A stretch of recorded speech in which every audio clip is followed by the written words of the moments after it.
The funeral ended just after 3 in the afternoon. By 3:15, my stepson looked me in the eye and said, "No more free rides, old man. Pack your bags and get out." 15 minutes later, 2 black SUVs rolled to the curb to take me home to an estate worth $27 million. He never knew it belonged to me. The smell of lilies still clung to my suit. If you've ever buried someone you loved for 25 years, you know that funeral flowers don't smell comforting. They smell final. I walked back into the house behind everyone else.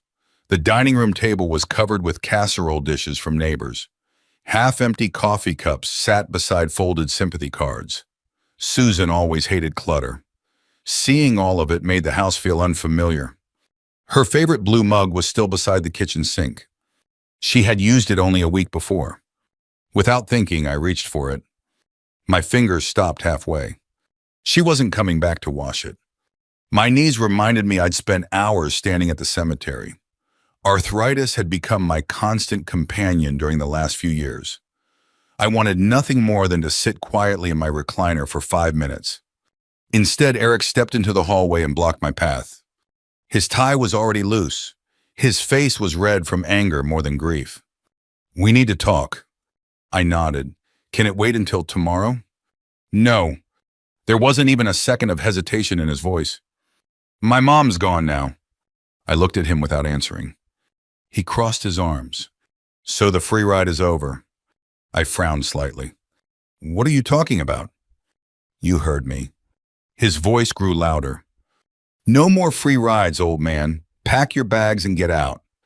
The words echoed down the hallway. For a moment, I honestly wondered whether I'd heard him correctly. Not because I thought Eric was incapable of cruelty, because I didn't think he'd choose today. I glanced toward Susan's photograph on the fireplace mantel. It had been taken during our 20th anniversary trip to Door County. She was laughing because I dropped an ice cream cone before taking the picture. I almost smiled. Almost. Eric followed my eyes. "Don't do that." "Do what?" "Act like you belonged here more than I did." I took a slow breath. "I never tried to replace your father." "You didn't have to. Mom did that for you." There it was. The resentment Susan had worried about for years. Still alive. Still growing. I could have corrected him. Legally, I understood exactly where things stood. The ownership of this property wasn't nearly as simple as Eric imagined. But this wasn't the day. Not with Susan barely in the ground. Turning her living room into a courtroom felt like the worst way I could honor her memory. So I stayed quiet. Eric walked to the entry table, grabbed my truck keys, and tossed them across the polished wood. The keys landed with a sharp metallic crack. "Take your old Ford," he said. "It's probably the only thing you ever paid for." I looked down at the familiar key fob. My old F-150 had almost 200,000 miles on it. Susan used to joke that I'd probably outlived the truck. She was wrong. The truck had outlived her. I picked up the keys carefully. "Not today, Eric." His jaw tightened. "Oh, we're done pretending now?" "I'm not pretending." "Then leave." I didn't answer. Instead, I walked upstairs. Our bedroom looked exactly as we'd left it that morning. Her reading glasses rested on the nightstand. Her cardigan hung neatly behind the bedroom door. A bookmark sat halfway through the mystery novel she'd been reading during chemotherapy. I stood there for a long time. Not crying, just standing. The silence hurt more. I opened the closet and pulled out my old leather suitcase. It had traveled with us across half the country over the years. Susan refused to buy a new one. "This one's still good," she'd always say. She was like that. She believed in repairing things instead of replacing them. Sometimes people, sometimes marriages, sometimes old suitcases. I folded a few shirts, a pair of jeans, my medications, a framed picture of Susan holding our golden retriever years ago. Nothing else mattered. As I zipped the suitcase shut, my eyes landed on a cream-colored envelope resting neatly on my pillow. My name was written across the front. George. Only that. I recognized her handwriting instantly. I slipped it into my inside jacket pocket without opening it. Not yet. Downstairs, Eric was pacing. "You finally ready?" "I am." He looked almost disappointed that I wasn't arguing. No shouting, no threats, no dramatic speeches. Just an old man carrying a worn suitcase. I walked to the front door.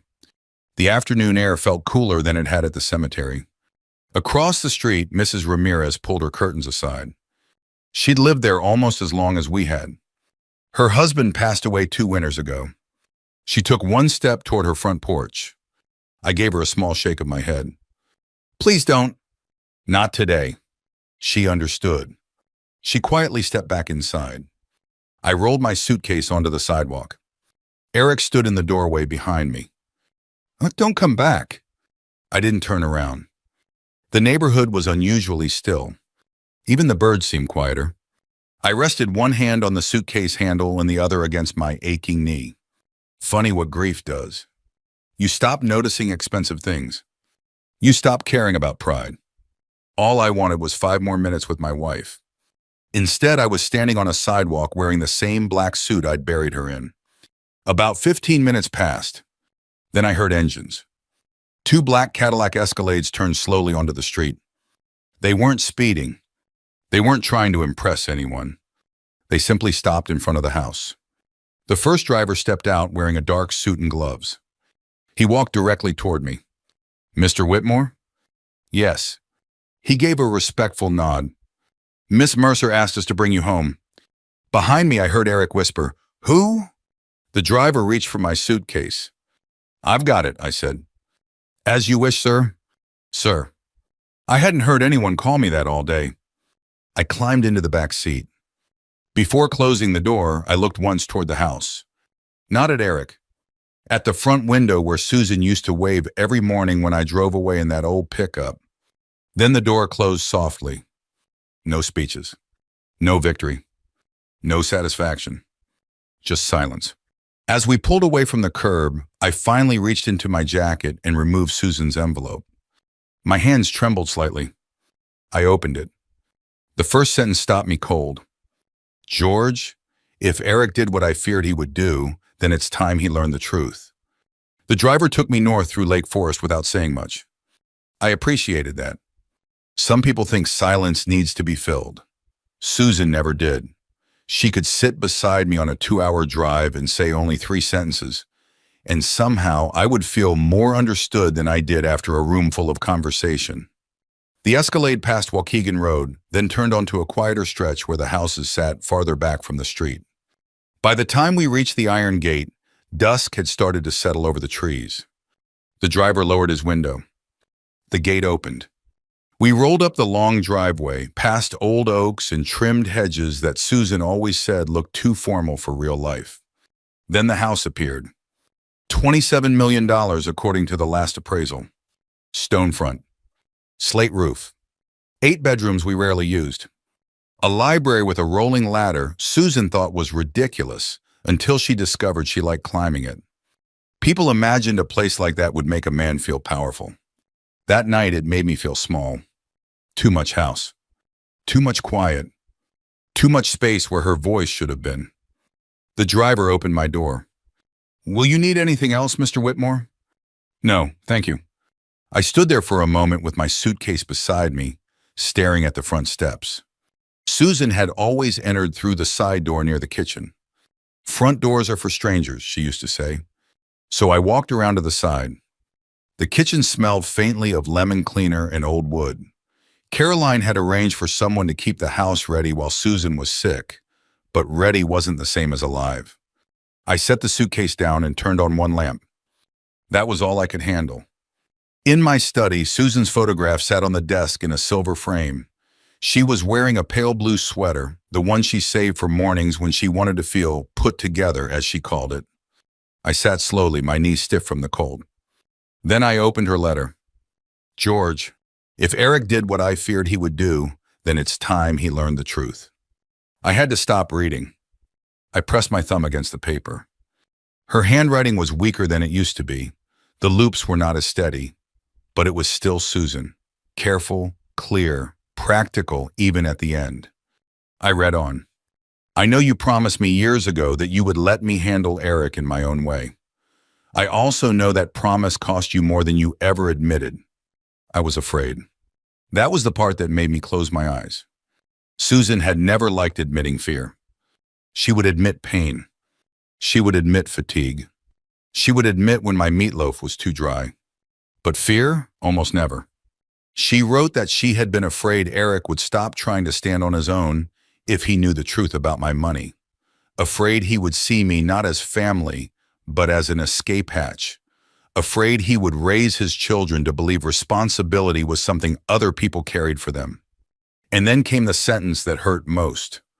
I thought I was protecting him, but maybe I was protecting the wrong part of him. I leaned back in the chair.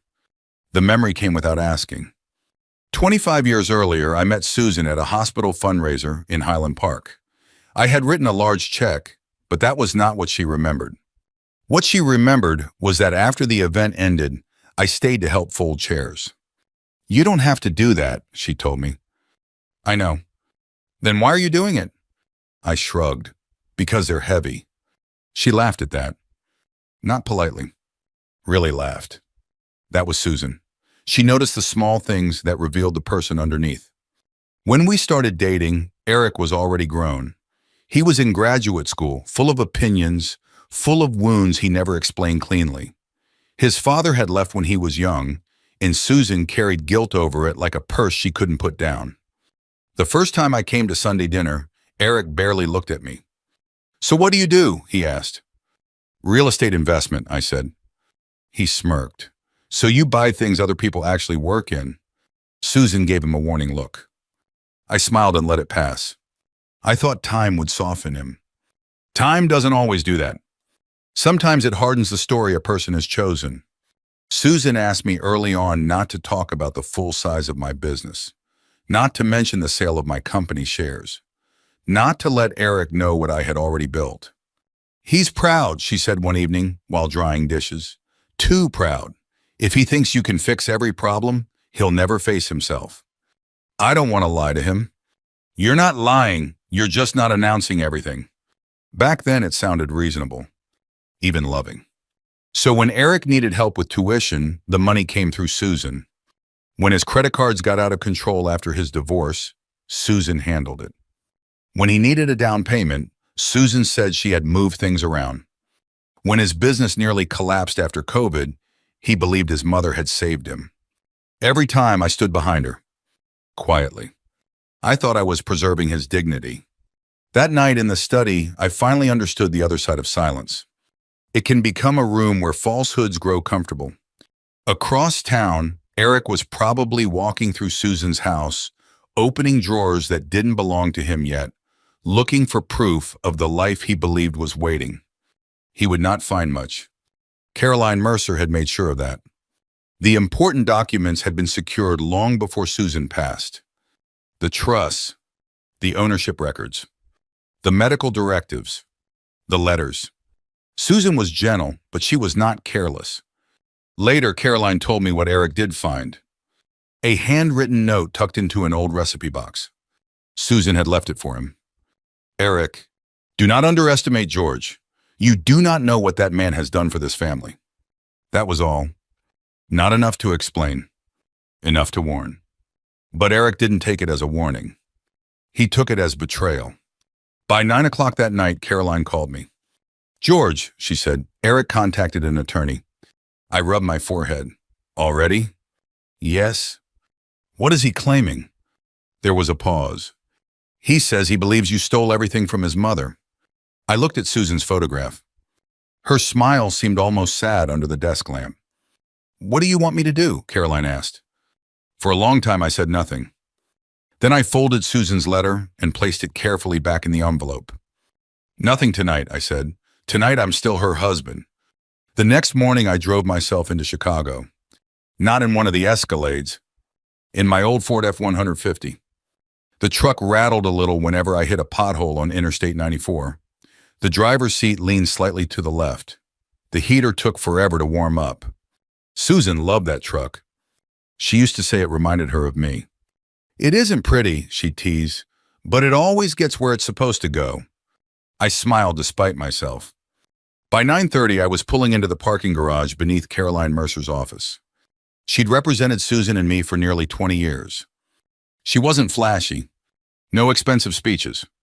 No television lawyer attitude. She believed documents should do the talking. When I stepped into her office overlooking the Chicago River, she stood and hugged me. No words, just a hug. "I wish we were meeting under different circumstances," she said quietly. "So do I." She waited until we sat down before opening a thick leather binder. "I've reviewed everything again?" "I figured you had. You know Eric has officially retained counsel." "I heard." She looked at me carefully. "You don't seem surprised." "I'm disappointed." She nodded. "There's a difference." That was why I trusted Caroline. She never confused emotion with judgment. She slid the binder across the desk. "I want you to see something." The first page contained a spreadsheet. Date, transfer amount, purpose. I recognized every line, every decision, every check. For 22 years. The numbers seemed almost unreal laid out together. $25,000 for graduate school. $48,000 to clear high-interest debt after Eric's divorce. $320,000 to keep his construction business alive after COVID shut down projects. Mortgage assistance. College savings. Medical bills. Emergency repairs. Vacation money for the grandchildren when Eric couldn't afford it. Every payment. Every wire. Every cashier's check. Total family support. Asterisk, asterisk, $11,436,000 dot asterisk, asterisk. I stared at the final number for several seconds. "I never added it up." Caroline folded her hands. "I didn't think you had." Money had never felt like keeping score. Susan and I saw it differently. To us, money solved problems. It bought time, reduced fear, created opportunity. It wasn't something to wave around. It wasn't something to make people feel smaller. Ironically, keeping it hidden had done exactly that. Caroline broke the silence. "Every dollar came from your accounts." "I know." "Every transfer Susan made to Eric was funded by you first." "I know." "Every record matches." I gave a slow nod. "I know." She closed the binder. "George." "What?" "You sound guilty." I leaned back in the chair. "Maybe I am." "For helping?" "For letting him believe the wrong story." She didn't answer immediately. Instead, she walked over to the window. Boats drifted along the river below. Office workers hurried across the bridges with coffee cups in hand. Life kept moving. Finally, she turned back. "Helping someone quietly isn't the same as deceiving them." "Maybe not. But silence has consequences." That sentence landed harder than I expected. Because she was right. Eric hadn't invented his version of history from nothing. Susan and I had handed him enough missing pieces that he'd built the wrong picture himself. I should have told him years ago. Caroline tilted her head. "Would he have believed you?" I thought about that. Probably not. Back then, he would have assumed I was bragging, or manipulating his mother, or trying to buy his respect. No, he wasn't ready then. Maybe he still wasn't. We spent another hour reviewing legal strategy. There wasn't much drama to it. Just facts, bank statements, trust agreements, property records, tax filings. Evidence doesn't get emotional. It simply waits. As I was leaving, my phone vibrated. Asterisk, asterisk, Maddie. Asterisk, asterisk. I smiled automatically. My granddaughter rarely called during school hours. "Hey, sweetheart." Silence. Then a shaky breath. "Grandpa." Something in her voice made me stop walking. "What's wrong?" She tried to answer. Instead, she started crying. Real crying. The kind people can't fake. I found an empty conference room and closed the door. "Maddie, I'm sorry." "What happened?" "Dad." She couldn't finish. "It's okay." She sniffled. "Dad said we're not supposed to talk to you anymore." I closed my eyes. "What exactly did he say?" Another pause. "He told us you took Grandma's money." My chest tightened. "He said you manipulated her while she was sick." I rested my free hand against the conference table. He said Grandma would have wanted everything to stay with our family. Another pause. And he said you're not really our grandfather. That one hurt. Not because of blood, because of birthdays, Christmas mornings, violin recitals, science fairs, broken bicycles, homework, hospital visits. Blood doesn't create those memories. Time does. I'm sorry, Maddie whispered. You don't have anything to apologize for. I didn't know what to believe. I understand. No. Her voice cracked again. I don't. For several seconds, neither of us spoke. Then another voice came onto the line. Caleb. Grandpa? I'm here, buddy. His voice was smaller than I remembered. Did you really steal from Grandma? Children ask questions without trying to wound you. That's why their questions cut deepest. I swallowed. No. You promise? I promise. He hesitated. Dad says people with lots of money always lie. I almost laughed. Not because it was funny, because it sounded exactly like something Eric would say. Caleb. Yeah? Has Grandpa ever lied to you before? Silence. A long silence. Then, no. Then don't let someone else's anger replace your own memories. I miss Grandma. So do I. Very quietly, he said, I miss you too. The call ended a few minutes later. I remained in that conference room staring at the dark screen. That was the moment everything changed. Not when Eric threw me out. Not when he insulted me. Not even when he accused me of stealing. People can believe terrible things about me if they choose. I can survive that. But poisoning Susan's memory in the minds of two children she'd adored? Turning love into suspicion? No. That crossed a line I couldn't ignore. I walked back into Caroline's office. She looked up immediately. What happened? I sat down again. Maddie called. She didn't interrupt. I told her everything. Every word. When I finished, she took a slow breath. So I won't answer him with anger. No, I'll answer him with the truth. She nodded once. I think Susan would agree. Just then, her assistant knocked gently on the open door. Miss Mercer? Yes? A courier just delivered this. She handed Caroline a sealed envelope. Caroline opened it. Her expression changed instantly. What is it? I asked. She looked directly at me. Eric officially filed this morning. For what? She slid the first page across the desk. Asterisk, asterisk, petition to the probate court. Dot, asterisk, asterisk. Allegation. Asterisk, asterisk, undue influence, dot, asterisk, asterisk. He was accusing me of manipulating Susan during the final years of her life in order to take control of her estate. I read the first page twice, then folded it neatly. So, I said quietly, it begins. For 2 days, I heard nothing from Eric directly. That worried me more than yelling would have. Eric had always been loud when he felt cornered. Loud on the phone, loud at Thanksgiving dinners, loud when a waiter brought the wrong side dish, loud when Caleb scratched the side of his car with a bicycle handlebar. Silence from him meant he was preparing something. I spent those 2 days in the big house, moving from room to room like a man visiting a museum of his own life. Susan's gardening gloves still sat in the mudroom. Her paperback novels were stacked beside the living room chair. In the pantry, I found a box of tea she had bought because she was trying to be the kind of woman who liked herbal tea. She never did. I stood there holding that box, laughing under my breath until the laugh broke into something else. Grief doesn't arrive as one clean wave. It leaks through ordinary things. A mug, a sweater, a grocery list. On the third morning, Caroline called. George, are you sitting down? That's never a good beginning. Eric posted something online.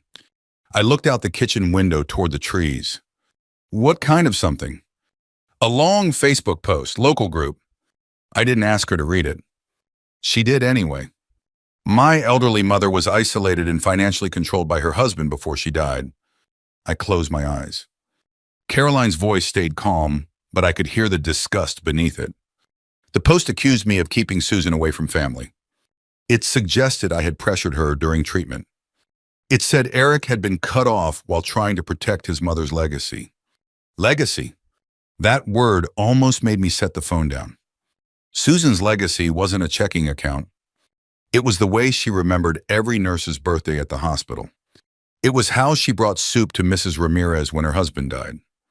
It was how she once drove 40 minutes in a snowstorm because Maddie forgot her violin before a recital. Eric had taken all of that and reduced it to money. By noon, the Post had comments. By evening, a small local news blog had picked it up as a family dispute involving alleged financial control. No one called me for a statement. That didn't surprise me. A sad headline travels faster than a complicated truth. The next morning, I went to the diner near Waukegan Road.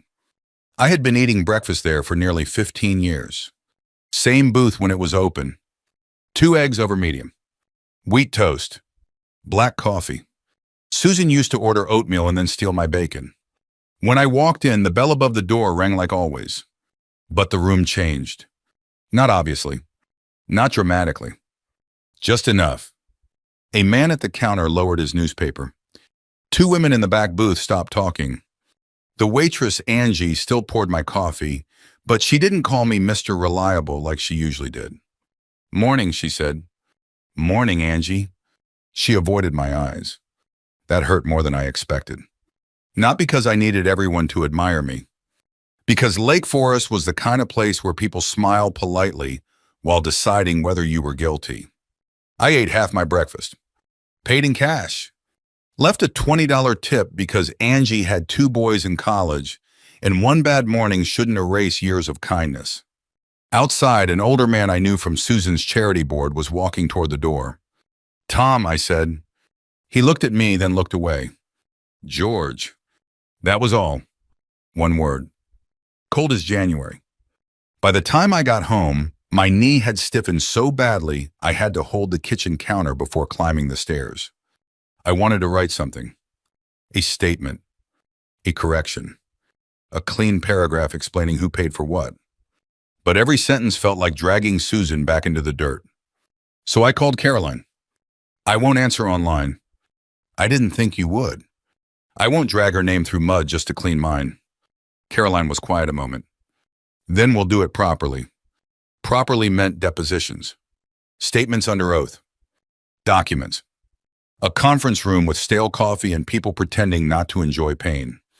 Eric arrived at the deposition wearing a navy suit and an expression that said he had convinced himself he was noble.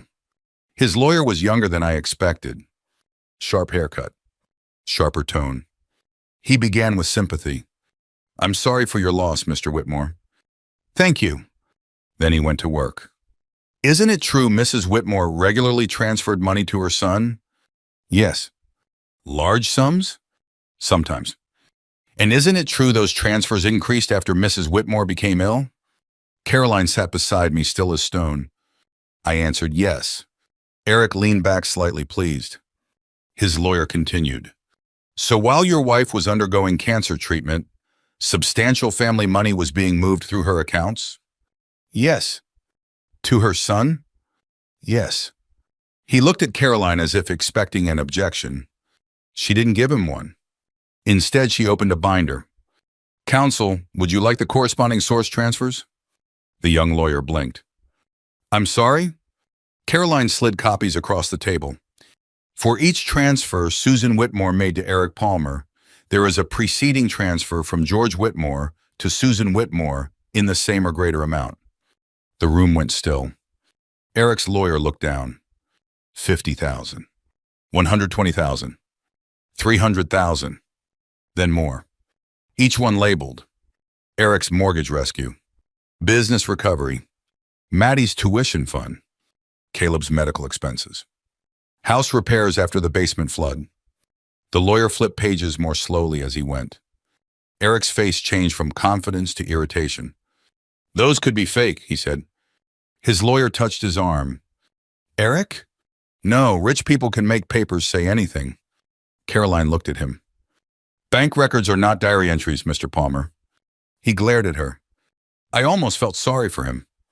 Almost, because I could see what was happening. The truth wasn't only proving him wrong. It was threatening the story he'd used to excuse himself for years. That his mother had always chosen him. That I had taken from him. That his failures were someone else's fault. After the deposition ended, Eric walked past me without a word. At the elevator, he stopped. "You think this makes you a saint?" I looked at him. "No." "Then what?" I considered telling him I never wanted his gratitude. That I would have traded every dollar to have Susan back for one ordinary morning. Instead, I said, "It makes me tired." He stared at me like he didn't understand. Maybe he didn't. Caroline and I waited until he left. Then she gathered her papers. "This won't settle." "I know. His attorney may advise him to withdraw, but Eric won't listen." "No." She closed the binder. "Then we go to court." I looked out the window at the gray Chicago sky. A little snow had started falling, soft and thin. Caroline lowered her voice. "George, once we present these records publicly, Eric won't just lose the case." I turned toward her. "He'll lose the story he's been telling himself his whole life." The probate courtroom in Lake County was smaller than most people imagine. No polished marble columns, no dramatic gallery packed with reporters.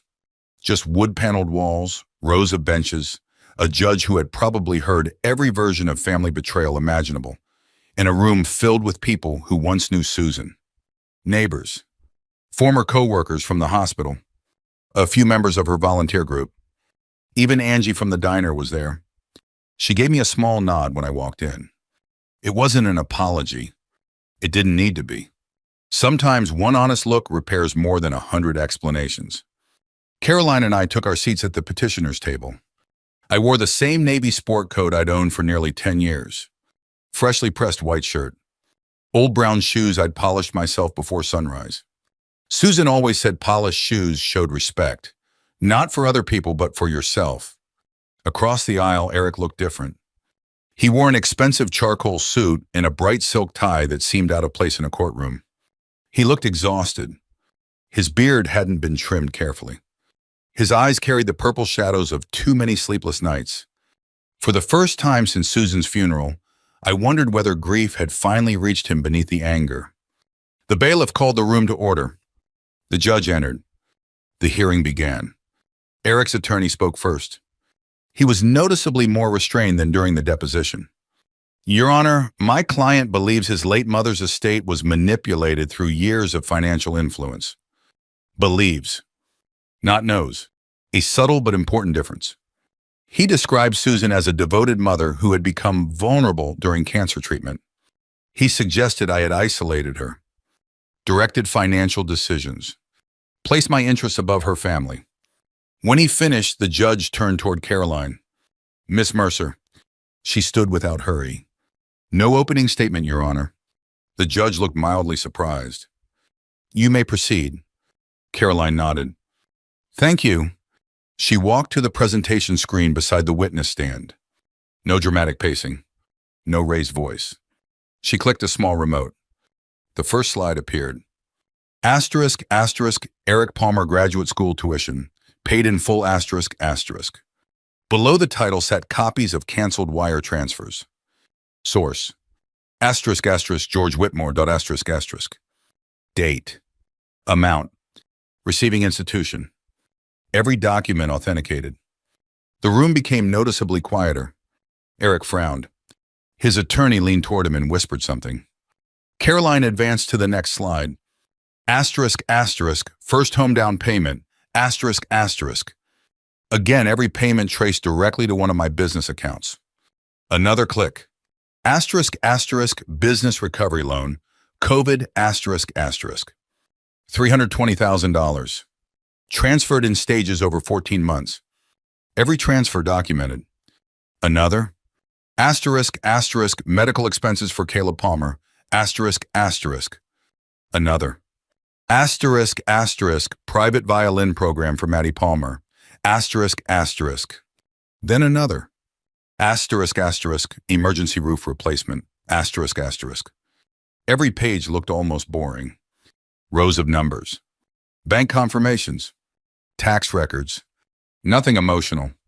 Nothing theatrical. Just facts. Caroline finally turned toward the judge. Your Honor, every financial benefit Mr. Palmer attributes to his mother's generosity originated from Mr. Whitmore. She let that settle. Mrs. Whitmore acted as the intermediary because she believed preserving her son's pride would help him continue building his own life. No one moved. No one even coughed. She clicked one final time. The last slide appeared. Asterisk, asterisk, total financial support over 22 years, asterisk, asterisk. Asterisk, asterisk, $11, 436, 000, asterisk, asterisk. I heard someone quietly exhale behind me. The judge studied the screen for several moments, then looked toward Eric. Mr. Palmer, are you disputing the authenticity of these records? Eric swallowed. His voice cracked. They could have been created later. Caroline calmly handed another binder to the clerk. Original bank certifications, Your Honor. The judge examined several pages, then nodded once. They appear complete. Eric stared at the table. For the first time, he wasn't angry. He looked confused, like a man waking from a dream he'd believed for years. But Caroline wasn't finished. She reached for another folder. This matter also concerns two individuals who bear no responsibility for today's dispute. The screen changed again. Asterisk, asterisk, irrevocable. Education trusts, asterisk, asterisk. Asterisk, asterisk, beneficiaries, asterisk, asterisk. Asterisk, asterisk, Madeline Palmer, asterisk, asterisk.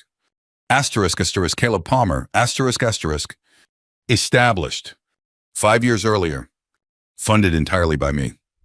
Protected from creditors. Protected from future family disputes. Protected even from me. Eric looked up sharply. What? Caroline continued. These trusts cannot be revoked because Mr. Whitmore wanted his grandchildren's education protected regardless of future family conflict. The judge adjusted his glasses. So even after this litigation, Caroline nodded, the trusts remain intact. Eric turned toward me. You never canceled them? I met his eyes. No. Even after, you were never the reason I created them. His mouth opened, closed again. He had prepared himself to fight a wealthy old man. He had not prepared himself to discover that the man he accused had quietly protected his children for years. After reviewing the evidence, the judge delivered his ruling. The allegations of undue influence lacked factual support. The financial documentation overwhelmingly contradicted Eric's claims. The petition was dismissed. Just like that, months of accusations ended not with shouting, but with paperwork. The room slowly began emptying. Several people looked at me differently now, not because they suddenly admired wealth, because they finally understood why I had never defended myself online. Truth ages better than outrage. Before we left, the judge asked one final question. Mr. Whitmore? Yes, Your Honor. If you'd like to make a statement, I'll allow it. I hadn't planned to. Caroline glanced at me. The courtroom waited. I stood carefully, placing one hand on the table until my knee steadied. I looked at Eric. He couldn't quite meet my eyes. I never spent $1 of your mother's money. My voice was softer than I expected. I spent 22 years trying very hard not to embarrass you. I paused. I thought protecting your pride was another way of loving this family. Silence filled the room. Maybe that was my mistake. Eric finally looked up. His eyes were wet. Whether from anger or shame, I couldn't tell. I don't hate you. I meant that. Hate is too heavy to carry at my age. A few people smiled faintly. But beginning today, I took a slow breath. You don't get to call disrespect love. The words hung in the courtroom. And you don't get to call entitlement family. I sat down. No applause. No dramatic reaction. Just silence. The honest kind. Outside the courthouse, reporters never came. There were no television cameras. Only ordinary people leaving an ordinary courthouse after an extraordinary misunderstanding had finally been corrected. Caroline squeezed my shoulder. It's over. I watched Eric standing alone near the courthouse steps. His attorney had already left. Several neighbors walked past him without stopping. He didn't look defeated. He looked empty, as though the story he'd repeated to himself for decades had disappeared in a single afternoon, and he no longer knew who he was without it. A few months later, I visited Susan's grave on a cold Thursday morning. Lake Forest was still half asleep. The roads were wet from overnight rain, and the sky had that pale gray look Susan used to call Illinois pretending to be dramatic. I brought yellow tulips. Not roses. Susan never cared much for roses. Too much attitude, she always said. Tulips were simpler, cleaner. They opened slowly, like they trusted the sun would eventually show up. I knelt carefully beside her headstone, my knee protesting the whole way down. "Well," I said softly, "you were right about Eric." The wind moved through the bare branches. I set the flowers in the vase. And I was wrong too. That was harder to say. But grief has a way of clearing out pride. I thought silence was kindness. Maybe sometimes it is, but sometimes silence just leaves room for other people to write the story. I stayed there a while, long enough for my hands to get cold. Then I heard footsteps behind me, slow, uncertain. I turned. Eric stood about 20 feet away. No suit, no lawyer, no angry posture. Just jeans, a dark jacket, and the tired face of a man who had finally run out of blame. "George," I stood slowly. "Eric." He looked at the tulips. "Mom liked those." "She did." Another silence passed between us. Then he said, "I was wrong." I didn't answer right away. He swallowed. "I thought you were taking her from me." The old anger in him tried to rise, but it didn't quite make it. "I didn't know you were holding all of us up." I looked at him. "Say that again." He frowned slightly. "What?" "You said you." His eyes dropped. "Right." He took a breath. "I didn't know you were holding all of us up." That was the first honest sentence he'd given me in years. Maybe ever. "I'm sorry," he said. I believed that he meant it. But belief isn't the same as trust. "I accept your apology." His shoulders lowered, almost with relief. Then I added, "But forgiveness doesn't mean access." He looked up. I kept my voice calm. "No more money." He nodded quickly. "No control over Maddie and Caleb's trust." "I understand. And you don't use those children to punish me when you're angry." His face tightened with shame. "Okay. If you want a relationship with me or with the memory of your mother, you build it with respect, not need, not guilt, not pressure." For a moment, he looked like he wanted to argue. Then he glanced at Susan's grave. "I don't know how." That answer surprised me. It was the first time Eric had admitted weakness without turning it into someone else's fault. "Then start small," I said. "Tell your children the truth." He nodded. "I will." We didn't hug. This wasn't that kind of morning.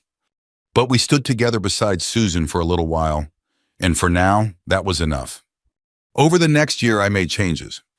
The estate was transferred into a foundation Susan and I had talked about years earlier. It supported widows, older people who had been abandoned by family, and veterans who needed temporary housing while they got back on their feet. I kept the old Ford. Of course I did. The driver's seat still leaned. The heater still took forever. The truck still complained every time I turned onto Sheridan Road near Lake Michigan. But on certain mornings, when the sun hit the water just right, I could almost hear Susan laughing beside me. Getting old never scared me. What scared me was realizing some people only loved the version of me they could use. But once I stopped begging for a place in their lives, I finally had room to live my own. If you've ever been judged unfairly by people you cared for, I hope this story reminded you that respect still matters. Share your story if you feel like it, and please take care of yourself.